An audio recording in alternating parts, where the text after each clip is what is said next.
Përshëndetje gjithë juve që na ndiqni nga kanali jon zyrtar në YouTube dhe nga të gjitha rrjetet tona sociale. Në vazhdimsi të traditës sonë të bashkëbisedimeve, sot do të vazhdojmë me serialin Varësitë, ku kemi të ftuar një tjetër specialiste dhe do flasim për një temë që është aktuale dhe shumë prekse për brezin e ri. Do të flasim për video games, varësitë nga lojrat elektronike, do të flasim për lojrat elektronike. Me shumë kënaqësi sot kemi të ftuar një institucion, një zonjë e cila është pjesë e halkës së komunitetit të prindërve të institucionit, është një profesioniste dhe specialiste shumë speciale, të cilën e kemi ftuar dhe do të na përgjigjet pyetjeve, por në ndryshim nga intervistat e tjera dhe për t'i bërë sa më të alternuara dhe për gjithë përfshirëse, kemi të ftuar dhe një panel me nxënës nga grup mosha të ndryshme, duke filluar nga klasa e parë, pra nga cikli fillor e lartë, të cilët do të kenë 1 minutazh për të bërë pyetjet e tyre. Kryesisht do të ndalojmë ke pyetjet që ju na keni dërguar në të gjitha kontaktet tona dhe në të gjitha postimet që kemi bërë për këtë temë. Olta, faleminderit që erdhe në Time Center. Paraprakisht unë do të bëj një shpjegim, ti e di, por për të gjithë ata që na njohin ose që na ndjekin virtualisht, ne kemi një parim, nuk ka pyetje të gabuara, nuk ka pyetje të shëmtuara, ka përgjigje të gabuara, ne do të bëjmë të gjitha pyetjet e mundura ashtu si na vinë në mendje dhe do doja që t'i shpjegonim sa më thjesht për të qenë sa më gjithë përfshirëse. Shumë faleminderit. Ndërsa sa për ju e dini shumë mirë, kur t'ju vi radha pyetjeve, ngrejnë dorën, bëjmë pyetjen, dëgjoj përgjigjen, pastaj do ngrejmë prapë dorën dhe me radhë. Faleminderit që erdhen Time Center. Të lutem, për gjithë ata që nuk të njohin, dua të bësh një prezantim. Unë jam Olta Dima, jam psikologe klinike, prej 13 vitesh punoj si terapiste me fëmijët me çrregullime të zhvillimit. Atëherë futemi direkt në temë, duke qenë se kemi edhe programin shumë të kronometruar. Çfarë janë video games? Çfarë janë lojrat elektronike dhe si ndikojnë ato tek fëmijët? Atëherë, video games janë lojrat e cilat luhen me anë të disa mjeteve elektronike. Fëmijët përdorin mjete të ndryshme, televizorin, iPad, përdorin telefonat, shumica përgjithsisht përdorin telefonin sepse e kanë më kollaj të menaxhueshëm se sa gjërat për shembull televizorin. Si ndikojnë tek fëmijët? Vitet e fundit është e vështirë që ta ndajmë që fëmia duhet apo nuk duhet që të luajë video games. Po, kjo është një pyetje që ka ardhur nga shumë prindër. Është e vështirë që ne t'i ndalojmë. Pse? Sepse ndikojnë nga gjithë moshatarët e tyre. Nëse unë po marr rastin tim, jam prindi një fëmie 8 vjeç, e ndaloj fëmijën tim që mos të shikoj fare telefon ose mos të luaj asnjë lloj loje, kur ai të vi në institucion, në shkollë, në after school, kudo që të vi, ai të ndihet i përjashtuar nga grupi. Pse? Sepse gjithë shokët e tij po flasin për X lojë, Minecraft. Fëmia im do jetë mbrapa dhe nuk do di dhe do duket si i përjashtuar, sikur nuk kupton, edhe vetë grupi shoqëror e mënjanojnë një fëmijë që nuk është i azhurnuar me çfarë ndodh në botën virtuale. Ju thoni që është më mirë që të përdoren në mënyrë të kontrolluar. Tani, ka një limit moshe kur duhet fillojnë? Tani, sa më vonë aq më mirë. Domethënë grup moshat e vogla, të paktën deri në 3 nuk duhet të jenë në mënyrë kategorike të ekspozuar para këtyre mjeteve elektronike, sepse ndikojnë te pjesa e zhvillimit. Mosha e tyre duhet i marrë informacionet nga ambienti natyral, marrëdhënia me prindin, marrëdhënia me moshatarët e tyre, si dhe nga eksplorimi i ambientit rreth e përqark. Sepse është ndryshe marrja e informacionit nga televizori, është ndryshe nga prekja për shembull. Nëse në televizor ne shohim, po themi, një arush, ne nuk dim ta perceptojmë fëmijët, po themi, nuk di ta perceptojnë nëse ai është i butë, është i fortë, është i vogël, është i madh, është i lagur, është i thatë, më kupton? Pjesa e të prekurit. Kështu ndikojnë në gjitha shisat tona, më kupton? Si kthehen në varësi? Si krijohet varësia? Atëherë, si krijohet varësia? Duke qenë që lojrat elektronike fëmijëve japin shumë emocione, sidomos lojrat që kanë fitim pikësh, kalimin e niveleve nga një nivel në një nivel tjetër. Ka një farë konkurrence. Po, një farë konkurrence. Kjo i bën që fëmijët ta kenë mendjen gjithë kohës për të luajtur. Dhe në momentin që për shembull mund të ketë një ndërprerje interneti, mund të ketë që në lojë humbin, kjo është akoma, domethënë kjo është vështirësia që unë shikoj edhe tek puna ime, humbjen fëmijët sot e kanë shumë të vështirë për ta menaxhuar. Nëse humbin në lojë, fillojnë bëjnë sjellje ndryshme, mund vërtasin, mund bëjnë sjellje autoagresive, nëse kanë një lojtar aty afër, një shok, prindi, se mund të luajmë dhe me prindin, do ta diskutojmë pak më vonë. mund të bëjnë edhe sjellje agresive ndaj personit që kanë afër, mund të godasin objekte. Bëjnë disa sjellje që nuk janë të pranueshme. Dhe ato duhet mësojnë që ta menaxhojnë këtë humbje. Nëse ato humbin, duhet të duhet të shkojnë drejt diçkaje tjetër. Në momentin që humb, çfarë mund të bëjmë? Mund të shkojmë në një aktivitet tjetër, e lëm iPadin, telefonin, televizorin dhe shkojmë në një aktivitet tjetër derisa të na bie ai inati. Për shembull, mund të marrim të vizatojmë. Dikush që këndon mund të këndojë, dikush që ka një aktivitet sportiv mund të bëjë një aktivitet sportiv. Por nëse ai vazhdon dhe qëndron atë gjendjen e inatit, ai inati vazhdon dhe shtohet. Pra është loja që ja jep të gjendjen e inatit. Paka shumë ti i the, po ideja është prindi si duhet ta kuptojë që fëmia kaloi në këtë fazë. Atëherë, prindi duhet të kuptojë një gjë. Orët e zgjatura në qëndrim para lojrave, sidomos kur janë këto siç thash humbja dhe këto, fëmia fillon edhe i përjeton dhe nga ana emocionale. Mund të ketë një shkëputje nga aktivitetet e përditshmërisë. Mund të kërkojë që mos shkojnë në shkollë, ose në after school, në aktivitete të ndryshme ose në sport. Mund të mbyllet në vetvete. Në rast se për shembull ne me prindri me fëmijën kanë dalë në një aktivitet, kanë dalë një shëtitje në park. Duke qenë që fëmia e ka mendjen gjatë gjithë kohës te loja, e ka të përqendruar vëmendjen tek loja, tek emocioni që loja i jep, nuk i krijon asnjë lloj emocioni ajo shëtitja. Dhe gjatë gjithë kohës është, "Ma, do ikim, hajde ikim, të lutem, hajde ikim." Ai nuk e ka se nuk po i pëlqen për shembull natyra, por e ka mendjen gjatë gjithë kohës, Do ta kuptojmë sepse fëmijët agjitojnë shumë, irritohen shumë, kanë sjellje edhe agresive mund të them. Domethënë se kjo varet edhe në varësi të lojës që ti po bën. Kupton se nuk e bëm atë ndarjen e lojrave. Ka dhe lojra që nuk japin këto probleme. Janë lojra edukative. Për shembull, në një moshë 3 vjeçare ti mund të vendosësh një video fëmijës që për shembull të mësoj ngjyrat ose të mësoj format, më kupton? Dhe aty ajo shikon dhe demonstron dhe ai përthith është një gjë që ajo po mëson, fëmia po mëson diçka. Pra po merr diçka. Po merr diçka. Por në rastet e lojrave për shembull që shfaqen dhunë, shfaqen informacione të gabuara, fëmijët nuk arrin dot ta kuptojnë që kjo është një lojë apo këtë mund ta bëjmë dhe në realitet. Nuk bëjnë dot ndarjen. Dhe këtu duhet ndërhyj prap prindi dhe prandaj unë jam gjithmonë që telefoni, televizori, gjitha këto mjetet elektronike duhet të jenë gjithmonë të kontrolluara nga prindrit. Duhet të jenë aty. Unë shpesh dëgjoj prindër që thonë, "Ja, nuk shkojmë në punë sepse po mbajmë fëmijët, i përkushtojmë fëmijëve." Sa në ato, po them 1 orash ti i përkushtohesh fëmijës, se ti mund të jesh aty, prindi është me telefon, fëmia është me telefon. Po ku është përqendrimi që ti ose vëmendja që ti po i jep fëmijës? Ose mund të qelloj zakonisht ta qellon në kafe, për shembull, e shohim. Në kafe është rëndom, që fëmia me telefon dorë, po prindi nuk e kontrollon atë. Dhe kjo nuk është një ndërveprim dhe një marrëdhënie e shëndetshme që ti po vendos. Ti fëmijën e ke lënë të lirë dhe ti po merresh me veten tënde. Ti nuk po merresh me fëmijën. A e ke marrë ndonjëherë mundimin që të ulesh me fëmijën tënd dhe ta ndjekësh ti bashkë me fëmijën tënd të lojë? Që ti ta kuptosh kontentin e lojës. Si po e përjeton fëmia jote këtë lojë? Në një moment që ai po humb, si po e përballon të humbjen ky fëmijë? Më kupton? Dhe ti aty për një ndihmë, për një suport.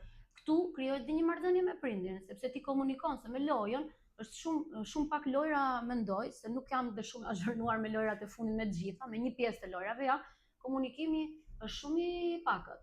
Mund të komunikojmë me mesazhe, por besoj me zë, nuk besoj se komunikojmë. Por shumica e lojrave nuk kanë fare komunikim. Komunikimi mungon. Ndërkohë që prindi qëndron aty, mund të bëhet dhe një ndërveprim anë të komunikimit. Kupton që ti mund ta pyesësh fëmijën tënd, "Shiko, si po ndihesh ti tani?"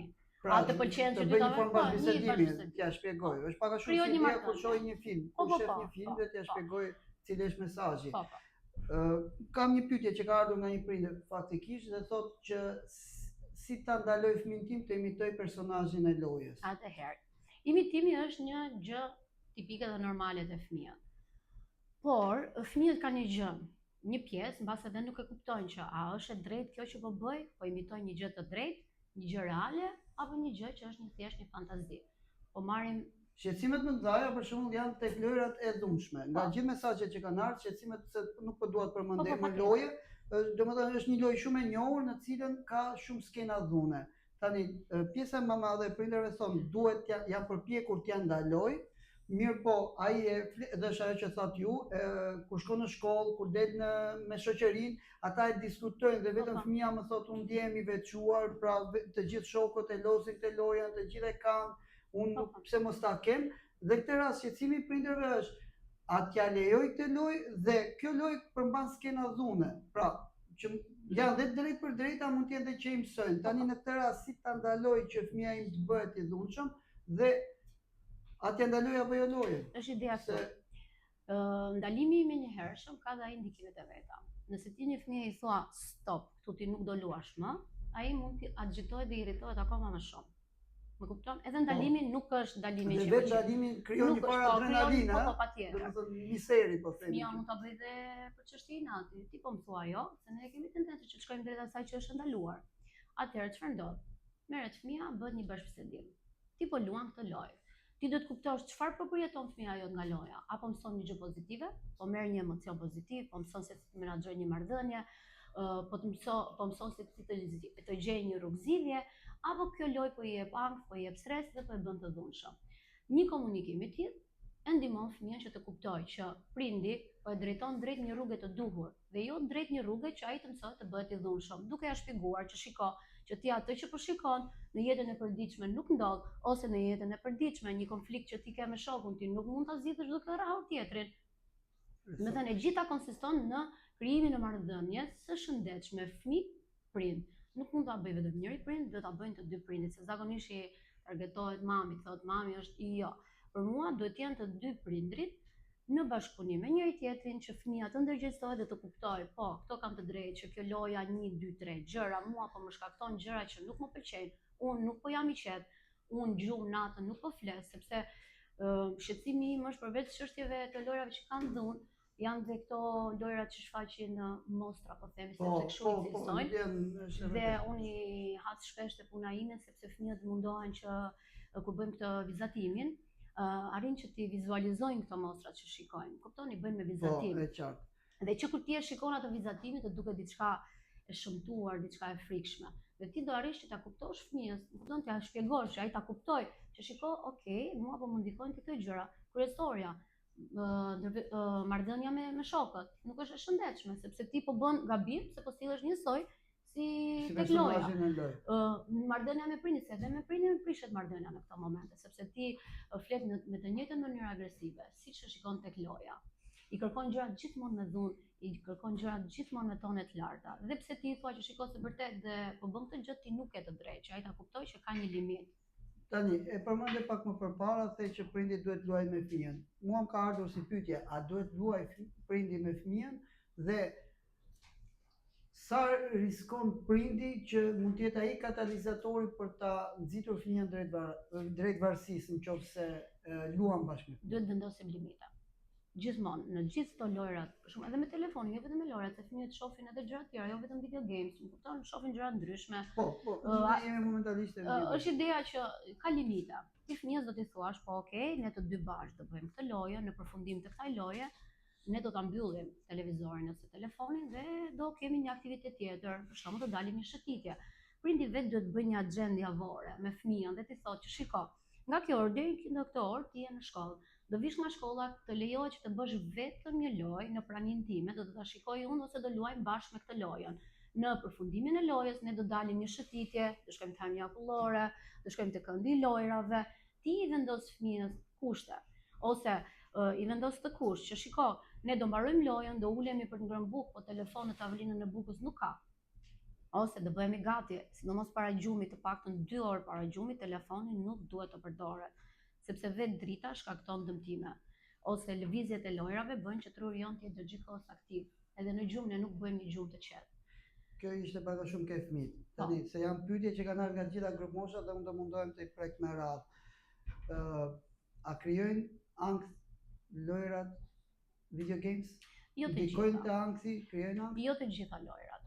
Por, siç e preka edhe pak më përpara, te fëmijët që për shembull nuk e tolerojnë humbjen, mund të krijojnë jo flas të gjitha grup mosha. Te të rriturit për shembull ka ardhur në ndjes, ka një dikush, domethënë nga ndjekësit tanë, shkruante dhe thoshte sa mbaroj punën, ndjem shumë ose kur jam i tensionuar apo i stresuar, unë luaj video games për të shkarkuar të gjithë stresin tim. Po, a kjo më shkryer në një formë varësie, thoshte sepse e kam çdo darkë, nuk mund të flej, po nuk shiko, këto janë mendësi që janë vënë vetes, por që ka pjesa e të rriturve po e përdorin për të bërë këtë balancën, duke qenë që kanë kaluar një ditë shumë të lodhshme, mund të Për të luajë një shkëputur lojë nga për të realiteti. shkëputur nga realiteti, nga lodhja, i duket se përfuten në atë botën virtuale aty, edhe ndjen të qetë.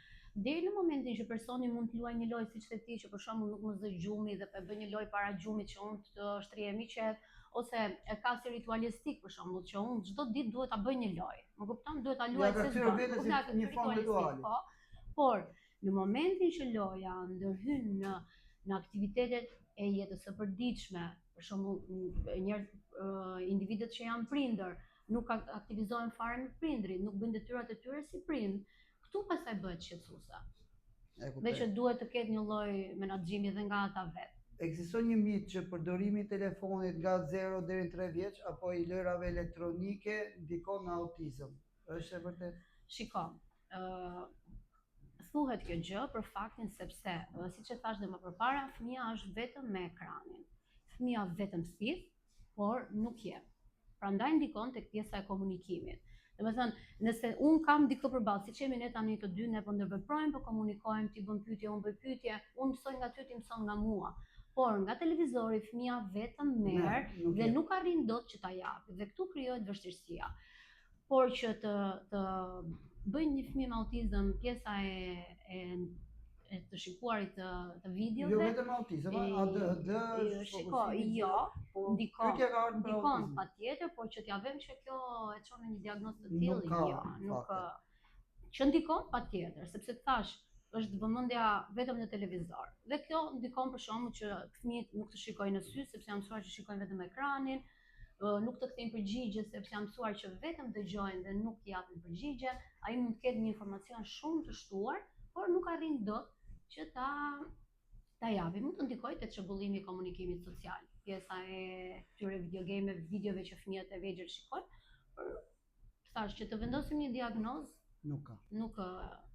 Si mund ta bëj një ndarje midis realitetit dhe virtualitetit? Ka ndonjë Kjo është detyra te fëmijët, se tek të rriturit për shembull duhet të jetë, është mjaftueshëm i rritur për ta kuptuar çfarë është reale dhe çfarë nuk është reale, nëse e bën me vedi e plot. Kurse tek fëmijët, siç e theka edhe pak më përpara, është shumë e rëndësishme që kjo të shpjegohet nga prindrit, të merret të bëhet një bisedë, që shiko se ti po shikon vërtet këtë, po këto nuk ndodhin në gjëra reale. Siç mund të shikojmë për shembull, po themi me fëmijët e vegjël, ne kemi si praktikë tek puna, për shembull që shikojmë një film të shkurtër, pralla ship, dhe janë 3 dërkucët. Tani 3 dërkucët ndërtojnë shtëpi, a mundet një dërkuc? Nuk është reale. Me të kuptojmë që kjo është një film, ashtu është bazuar në disa gjëra që autori ka bërë në atë lloj forme, por ne nuk do ta marrim të mirëqenie të dalim dhe të themi që shiko se dërkuci ndërtoi shtëpi, kur një dërkuc në vërtet nuk e bën një gjë të tillë. Po në rast, tani duhet i themi fëmijës vërtetën që dërkuci nuk po e marrim si shembull prapë të dërkucin, nuk ndërton shtëpi, se dalim se ajo e babagjyshit vitit 3 ekziston apo nuk ekziston. Po, fëmijës duhet i thuash gjithmonë të vërtetën. Unë jam që duhet i thuash gjithmonë të vërtetën. Sepse ai mund të jetë në një fermë për shembull me klasën, edhe do shikojë të dërkuc. Ky dërkuci që ndërton shtëpinë, mund ta ndërtoj shtëpinë dërkuci këtu, do duket një gjë jo reale. Po, edhe ne në praktikën e punës tonë, kur ne bëjmë këto videot e shkurtra me fëmijët, i ndërpresim dhe i pyesim. Dhe ndonjëherë për t'i provokuar i themi, po mirë, si mendoni ju? A mundet një dërkuc vërtet të ndërtojë një shtëpi? Për ta kuptuar që ai e thotë që jo, nuk është e vërtetë se dërkuci është një kafshë dhe nuk mund të ndërtojë të punojë të bëjë një shtëpi. Dhe mund të themi disa karakteristika të dërkucit, për shembull, që është një kafshë ferme, ka këtë ngjyrë, ka këtë gjë dhe atë gjë. Kjo është. Përpara se ti lë radhën të bëjmë pyetje dhe pastaj të vazhdojmë prapë bashkë. Një këshill për të gjithë nxënësit, fëmijët e gjitha grup moshave dhe për gjithë ata që na ndjekin. Atëherë, këshilla ime është sa më pak pjesën e televizorit. Ne jemi brez, unë për shembull, dhe ju bashkë besoj, jemi një brez që jemi rritur jashtë dhe momenti që ju qëndroni para ekranit nuk ju lejon që t'i bëni lojrat ashtu siç duhet. Për shembull, nuk e di se sa dini të luani për shembull topa ngjyrash, topa rasash, ka qenë një nga loja, topa djeksi. Nëse topa djeksi dhe këto lojrat edhe mundet të zhvillohen, syllambyllsi. Por janë disa lojra që në moshën tuaj unë besoj që nuk i dini fare dhe nuk i njihni fare. Unë mundohem që të komunikoj me fëmijët e mi dhe i duket e çuditshme kur i them që shiko, ne për të luajtur një lojë, donim 3 ditë të hapnim gropat dhe mas ditës së tretë do luanim lojën. Brezi i këtyre ka përqendrimin shumë të shkurtër dhe nuk ma merr mendja që do rinë 3 ditë për të bërë një gjë për të finalizuar lojën. Nuk e kanë durimin. Prandaj i marrin në video game sepse është një përfitim shumë i shpejtë. Kupton, ti e mbaron lojën, more pikët, bravo. Kurse për të bërë një aktivitet më të gjatë jashtë, unë i sugjeroj gjithmonë, pavarësisht se ne e kemi të vështirë sepse parqet mungojnë, ambientet e fëmijëve mungojnë dhe këto kanë një farë të drejtë, por që do isha më shumë të fokusoheshin në aktivitetet e tjera dhe lojën me orare të limituara. Dhe lojra që nuk ju ndikojnë te pjesa që ju të bëni të dhunshëm, agresiv, fëmijët thojza pa edukat, sepse aty merrni edhe fjalore të ndryshme, edhe kjo nuk do ishte shumë e mirë. Fillojmë me pyetjet. Po, Owen, do t'ju marr me radhë, bank për bank. Sa e vështirë është të dallosh një fëmijë? A ka Unë e shpjegova që mamat dhe babat mund ta identifikojnë sepse gjëja e parë që ju prishet është gjumi. Ma beso për këtë, sepse duke parë sidomos videot që kanë dhunë, gjumi juaj nuk është shumë i mirë, mund të zgjoni natën, mund të keni frikë, mund të qani. Pjesa tjetër kur mami dhe babi ju thotë që sot neve do ikim te liçeni, po marr liçenin se vetëm atë kemi gjën që kemi të më afër. Dhe ju i thoni, po unë nuk mundem, gjë justifikimi i parë që bëni, thoni jam i lodhur, më dhëmin këmbët, do të thënë gjithmonë do mundoheni të gjeni justifikime për mos të dalë. Të distancohen, të jenë mbyllen vetëm në dhomë. Janë disa shenja që unë i thash më përpara. Do jeni shumë të irrituar, do gjithkohës do jeni, po ja prik, po ja dhe pak, po nuk dua. Kera. Besoj i bëni. si ndikojnë nga frika? Si ndikojnë nga frika apo si na bëjnë të kemi frikë? Si ndikojnë nga frika? Do më thënë, si ndikojnë lëra si ndikojnë që ti të kesh frikë kur i luan. Po sepse varet nga shfaqja që do kesh aty. Varet çfarë loje duke luar. Do mund të jetë një lojë për shembull që mund të jetë, po themi me vrasje. A do ndihesh ti e friksuar me luftë ose gjëra po që ti nuk i di dhe je pasigurt dhe ti thua, po çfarë është kjo, unë po vras kam shumë frikë. Ato mostrat që dalin, unë i pyet shumë shpesh fëmijët, po mirë, si ndiheni juve kur ju dalin këto mostrat? Anglisht, scary, e thonë gjatë gjithë kohës. Që kështu ja që këtu, ti e kupton që është një gjë e frikshme. Waiting. Po sa i di, mbasoj. Fëmijët kur e lozin lojën, arrin deri 24 orë? 24 orë, me të thënë të drejtën, ka dhe njerëz që rrinë, mund të kenë bërë për shembull për kampionate të ndryshme, se tani janë bërë edhe kampionate, por një fëmijë 24 orë është shumë e dëmshme.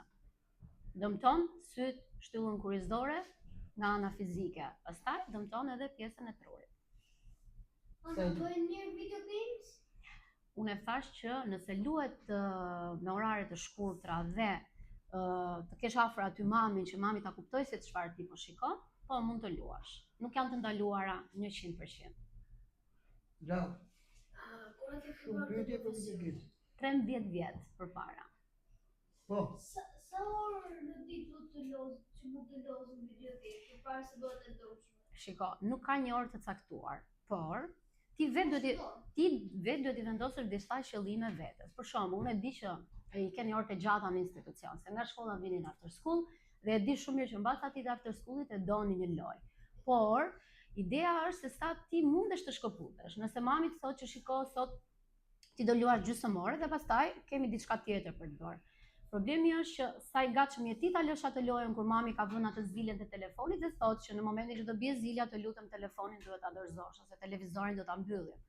Kupton, ti vetë duhet ta kuptosh se sa duhet rish, po sa më pak aq më mirë është. Jo Eli. Si ndikon kur një fëmijë është i friksuar nga një lojë ose një fëmijë është i gëzuar? Si ndikon apo si e dallon? Si ta dallojnë? Do me thënë ne po përsëritemi pak, sepse unë e thash që kur një fëmijë për shembull ndihet i friksuar, unë e thash edhe tek djalin në fillim, e thash që gjëja e parë që vëm re është që ti nuk flet gjumë mirë. Ti mund të jesh gjatë gjithë kohës i inatosur, mund të mbyllesh tek dhoma jote. Në momentin që ti ke përjetuar një frikë shumë të madhe, mund të kesh frikë të dalësh edhe për jashta. Më kupton dhe ti prindërve nuk ja shpreh dot se pse je kaq i friksuar, por vetë e kupton që ti je friksuar nga loja se mund të kesh parë një diçka jo shumë të Gjë që mirë. ne gjithmonë, çdo gjë që kemi duhet ta flasim me prindrit. Po. Me prindrit. Prandaj me thash që mësuesit, prindi duhet jetë me- aty afër. Dhe në moment që fëmia ndjen një lloj frike nga loja, prindi është aty afër për ta suportuar, për t'i thënë shiko se kjo është thjesht një lojë dhe ti nuk duhet ndihesh kaq i friksuar, jam unë këtu, jam unë afër teje që kështu do ta kalojmë bashkë. Po, driti me radhë, gjithë me radhë. Si ndikojnë lojrat në vendin e fëmijëve? Si ndikojnë? Gjëja e parë që ndikon te ty është mësimet. Mbas një loje që ti mund kesh luajtur në orë gjata, a mundesh ti që të rikthehesh që të bësh detyrat e shtëpisë? E ke të vështirë sepse mendjen e ke te loja, mund kesh humbur, mund kesh fituar, mund ta kesh lënë lojën për gjysmë. Po. Do t'ju marrë dhe ju. Kur flet gjuk, flet në televizor dhe për drejtë dhe pastaj kur jam në gjuk, ma fik po çoj volumin shumë punë, sa për drejtë. A më ndikonte, a bën ne gjë të gjumin? Pyetje e bukur. Shiko, të them të drejtën, këtë gjë e kam pas bërë dhe unë. E bëjmë gjithë. E bëjmë gjithë, secili e mban një dritë ndezur, ose të televizorit, ose të kjo, por unë kohët e fundit kam filluar ta praktikoj edhe unë, se unë kam një bebe 3 vjeç, e mbaj dritën në fillim ndezur derisa gjumi ta zë dhe pastaj e fik fare sepse e mira është që mos ketë asnjë lloj drite në dhomë që truri të jetë i qetë. Po. Si s'mund nga një lojë që nuk ma bën dëm nga një lojë të rrezikshme. Po, ndahet shumë kollaj, sepse ka lojra që ti mëson nga ato. Më kupton, nëse ti për shembull shef një art craft, mini crafts, aty mëson se ti si të ndërtosh strategji të ndryshme, sesa nga një lojë për shembull që aty po ushtrohet një luftë, një dhunë. Po, këtoj. Sa herë në ditë mund të luaj video games? Nëse ti e bën me shkëputje, deri 2 herë në ditë, unë e kam mendoj që është mirë. Por me orë të shkurtra, se jo 2 herë në ditë nga 3 orë, 3 orë një herë, 3 orë një herë, se i bie 6 orë, i bie një pjesë shumë e madhe e ditës që kalojnë video games. Unë jam për momentet shkurtra, maksimumi një lojë. Më kupton ti e merr atë emocionin e lojës. Po, Erni. Kush bën më shumë do? Televizori apo telefoni? Një pyetje interesante kjo. Shiko pak, telefoni është i dëmshëm për pjesën e syve, edhe për posturën e trupit, sepse ti qëndron në pozicione të papërshtatshme, sepse lodhesh nga loja, njerë shtrihesh, njerë vendosesh, mbështetesh mbi bryl dhe kjo mund të dëmtoj posturën e trupit edhe syve që normalisht është më afër. Televizorin e këshilloj më shumë dhe unë në shtëpinë time përdor televizorin edhe në lartësi, jo televizorin, se mund të jetë shumë afër dhe mund të rri fëmia shumë afër me televizorin. Që kështu po them telefoni është më i dëmshëm.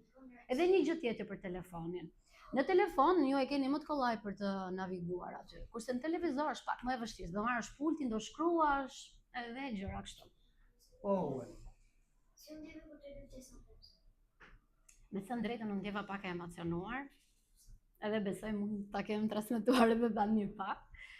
Po sepse dua që t'jap një informacion sa më të duhur, më të kuptueshëm për ju dhe për njerëzit që na ndjekin. Sado që mësuese Olta është pjesë e shtëpisë, gjithmonë kur dalim përpara jush, për përgjegjësinë që duhet kemi përpara jush, gjithmonë emocionet janë shumë të mëdha, sepse kemi të bëjmë me qytetarin e nesër. Dhe çdo fjalë e jona duhet jetë jo vetëm e jona që jemi këtu, po e çdo njeriu të madh, domethënë për nga mosha, duhet të jetë shumë e kujdesshme, çdo sjellje dhe çdo fjalë duhet të jetë shumë e kujdesshme kur bëhet para jush. Jo të japim informacione të sakta. Nga arsye emocioneve. Sa ashtu nuk e prisja që keni kaq shumë pyetje. Vazhdojmë, o driti. Është interesante tamam për këto tema, kështu që o driti. Ka disa lojra që të mësojnë, për shembull ato që bën në lojra mund të bëjë në realitet për për të mira? Po, unë e thega pak më përpara, ka lojra për shembull se jeni tritur tani, por që te fëmijët e vegjël mund të mësojnë ngjyrat, format, kafshët, si bëjnë kafshët. Te ju për shembull mund të ndihmojnë, mund të ketë, shiko, unë nuk jam shumë e informuar për pjesën e lojrave tamam me emra specifike. Më kupton, por mund të jetë për shembull lojra që kanë strategji të ndryshme. Një strategji, mund të jenë për shembull mund të jenë me ndërtime, fermat, atë po thoya që ti kupton se si funksionon ndërtimi i diçkaje. Ti përdor një lloj sistemi. Po. Gal. A është i rrezikshëm Roblox për ne? Me të thënë të drejtën, kohët e fundit Me e thënë të dëgjoj drejtën nuk shumë, desha ta unë- përmend si Unë emër, nuk doja janë fare pyetje që të pafund që kanë. të përdoret si lojë. Nuk më pëlqen fare, sidomos për moshën tuaj. Një i rritur e menaxhon më ndryshe, ndërsa me informacionin që unë kam për Robloxin është që aty dhe komunikohet, duke qenë që ti nuk e di fare se kush fshihet mbas asaj loje. Mund të jetë një individ që mund të ketë dëshirën për të bërë keq. Dhe ty mund të të çojë një mesazh që ty mund të të bëjë të ndihesh keq, mund të të ofendoj, ti mund të marrësh një mesazh jo të pëlqyeshëm, ti mund të kthesh përgjigje për diçka që ti nuk duhet i kthesh përgjigje. Unë asnjë nuk e besoj që ju keni moshën tuaj të Robloxit. Të gjithë vendosni moshën e mamave ose të babave.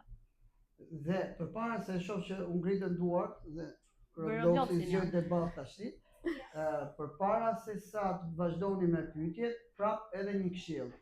Askujt në internet nuk i japim të dhëna Përgjigje, personale, as përgjigje, askujt. As atyre që i njohim, as atyre që nuk i njohim, pa njoftuar më parë prindrit. Vazhdojmë po te Robloxi. Kjo Robloxi, Olta, është nuk desha ta përmend si emër loje, Jo, për edhe unë vetëm nuk do arsye arsyeja për për jo mos specifike sepse ndikuar, nuk i por ndjej. pyetjet më të shumta që kanë Po, ardhur dhe nga Roblox. komuniteti prindërve dhe e di që këtu do të jetë interesi tani, janë për Robloxin. Po ndikon jashtëzakonisht shumë. Por janë dhe të ndarë, ka që thonë dua që ta përdori Robloxin sepse unë nuk ja ndaloj dot fëmijës tim, ka dhe që thonë duhet të ndalohet në mënyrë kategorike. Kjo nuk po bëhet vetëm për Robloxin, kjo Po, po për bëhet gjitha për lojrat, rrjetet po, sociale, kjo po patjetër. bëhet për gjitha lojrat. Pra është debat shumë i zgjeruar se sa mund ta bëjmë ne të dy. Thjesht, jam shumë kurioz të di pyetjet që lindën, sepse siç thash nuk ka pyetje të gatshme dhe po e shoh që po ka shumë interes se kjo pjesa e kjo grup mosh. Çfarë pyetjesh keni ju që do ta pyesnit mësuesen apo teta specialisten për ato që ju shqetësojnë ju? Po, fillojmë, vazhdojmë Uedi, po, direkt. A të bën mirë PlayStation-in? Shiko, edhe PlayStation-i ka një afat se si ti sa duhet ta luash. Kupton se ti qëndron për orë gjata aty me ato levat në dorë dhe edhe tek PlayStation-i ka lojra që janë të dëmshme. Po, Lura. Sa po duhet ta përdorim telefonin? Do thoja shumë pak, por është e pashmangshme, unë prandaj e thash dhe në fillim që në kohët e sotshme është shumë e vështirë që ti ta ndalosh me thikë që jo, nuk duhet ta përdorim. Ta përdorim me orare të shkurtra. Po, Darsen. Tani, si mund ta dallojmë ne që një lojë luhet pak kohë dhe një lojë tjetër luhet në shumë kohë? Shiko, ka lojra që zgjasin shumë se varet në varësi të lojtarëve që luajnë, por që kur mbaron loja duhet të jesh ti ai që të thua stop, mbaroi loja parë dhe unë po e Ose stopoj. sa më e keq që të Po, loja, kjo, po. aq më pa kohë deri fare nuk duhet zgjasi. Po, Odriti, fal.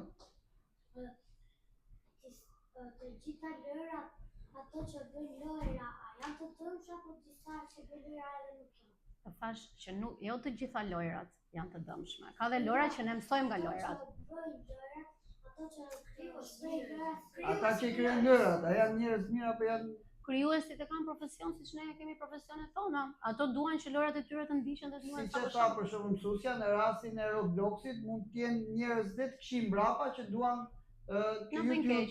t'ju bëjnë keq duke ju utuar nëpërmjet lojës. Mirë, edhe 3 pyetjet e fundit se duhet bëjmë pyetjet për prindrit. Po, jo. Kur në një lojë ka një komunitet të zgjeruar prej disa lojtarë, prej shumë lojtarëve, a është e mirë që ajo lojë të luhet apo jo?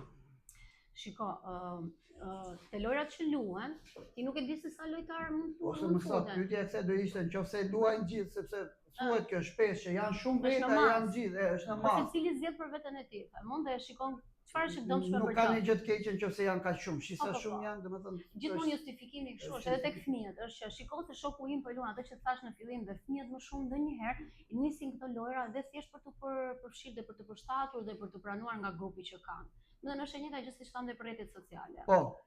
Çfarë ndodh me trurin nëse është në telefon? Ai lodhet shumë dhe nuk arrin dot të përqendrohet në gjërat më të rëndësishme për jetën. Mosha juaj është mosha që duhet të luaj. Nëse ti ke ndenjur 6 orë me telefon, më besoj që ti nuk ke dëshirë që të dalësh të luash me top poshtë, sepse ai telefoni ty të ka lodhur dhe je gati për një orë gjumë. Marina Owen dhe e mbyllim. A ndikojnë lojra në mendjen tonë?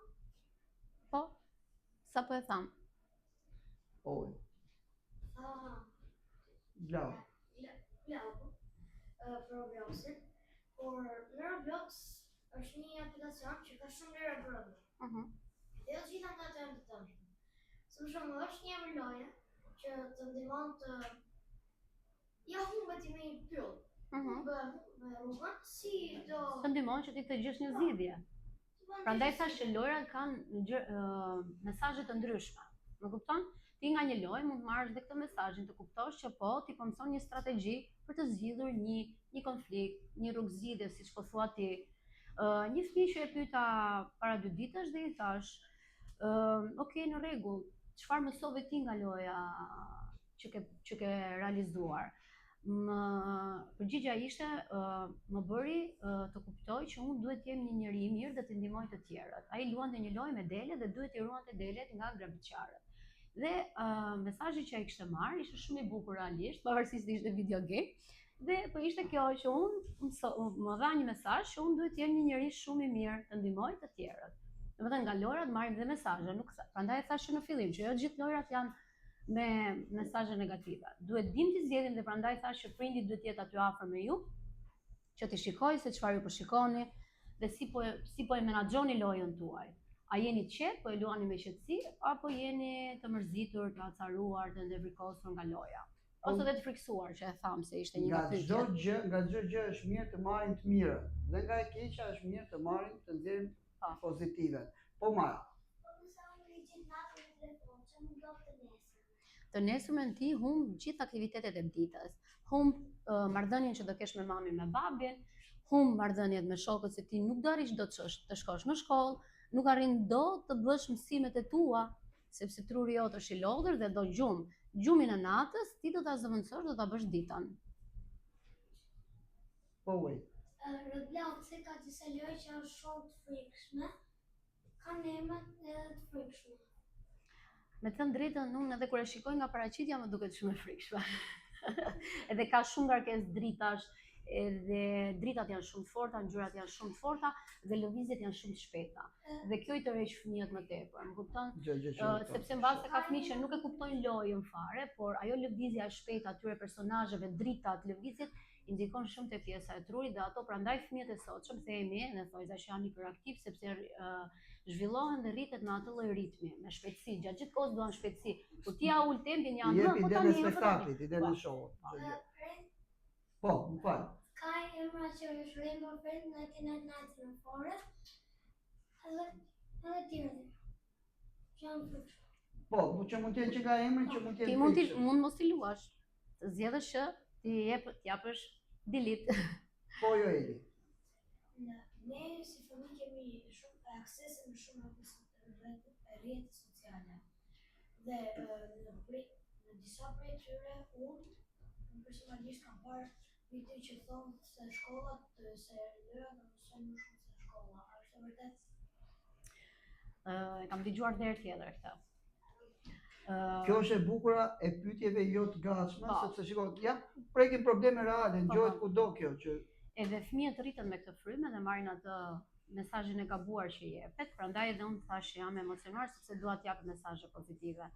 Është ideja këtu që lojrat nuk e zëvendësojnë shkollën, sepse ti në një lojë nuk mund marrësh informacionin e dur, sidomos 9 vitet e para që është informacioni bazë që gjithë secilit prej nesh i duhet, nuk mund ta marrësh dot nga një lojë dhe të mësosh gjithë gjërat që të duhen për jetën tënde nga loja. Nuk mendoj që zëvendëson loja shkollën, sepse ti do bëhesh një njeri i mbyllur dhe në lojë ti komunikon vetëm me ekranin. Ndërvepron se për të komunikuar nuk komunikon, por kur ti shkon në shkollë ke ndërveprim me 30 veta që ke aty, kupton se si ndihet ai tjetri, edhe kur ti e ofendon, kurse në lojë nëse ti shkruan një mesazh negativ personit që ti po luan, ti nuk e kupton se si po ndihet ai, sepse ti nuk e shikon. Ne përveç se flasim, kemi edhe gjuhën e trupit që mund të kuptojmë shumë gjëra. E kishim planifikuar për vetëm një seri, do ta vazhdojmë me seri të tjera, ju do të gjitha pyetjet që keni, do të më dërgoni, do t'ja jepni mësuesve, do të më dërgoni profesorit, do i thoni mamave të shkruajnë sepse ne do ta bëjmë dhe me seri të tjera, sepse vërtet doli që keni pyetje shumë dhe kohën si thash e kemi kronometruar. Do të bëj vetëm duke I kërkuar ndjes gjithë grupmoshave dhe gjithë atyre që na kanë shkruar nga grupmoshat e mëdha. Kjo ishte pa parashikuar që fëmijët do kishin kaq shumë pyetje, kështu që do të vazhdojmë me një seri tjetër në vazhdim vetëm për grupmoshat e mëdha. Do të bëj vetëm 2 pyetjet e fundit, ose do të kërkoja vetëm 2 gjërat e fundit. Të lutem, dua një mesazh për të gjithë prindërit dhe për të gjithë grupmoshat, për te fëmijëve që ndikohen, janë të varur apo nuk dinë si të reagojnë ndaj këtij realiteti me lojrat virtuale, dhe pastaj kam dhe pyetjen e fundit. Atëherë, mesazhi që unë jap prindërve është sa më shumë të krijojnë një marrëdhënie shumë të afërt me fëmijët e tyre. Nuk jap mesazhin që ti kufizojnë fëmijët 100% nga këto aktivitete, por jap mesazhin që ato duhet të jenë aty afër në momentin që fëmijët luajnë. Dhe ti përcaktojnë ambientet dhe momentet se ku fëmia I tyre duhet të luajë. Unë shumë shpesh në kënd lojra shikoj fëmijë që nuk futen të luajnë në këndin e lojrave, por përdorin telefonin. Çfarë mund të bëj prindi? Mund t'i thotë që okay, ti nuk u futet te këndi I lojrave, unë telefonin do të ta marr dhe ti për shembull sot penalizohesh për të shkuar në një aktivitet Ose që mund fëmia të marrë telefonin fare kur shkon ke këndi lojrave, fare thjesht. Po, prindi nuk mund dali pa telefon, Po, se ne prindi kemi nuk mjet mund dali pune. pa Po telefon. kupton që kështu nuk mund të dali pa telefon, pavarësisht se fëmijët e sotshëm pothuajse shumica kanë telefon me vete. Justifikimi I prindërve është që ja jap telefonin se nuk kam nga të komunikoj. Edhe unë kam trojnë 8 vjeç, trojnë nuk ka një telefon të vetin.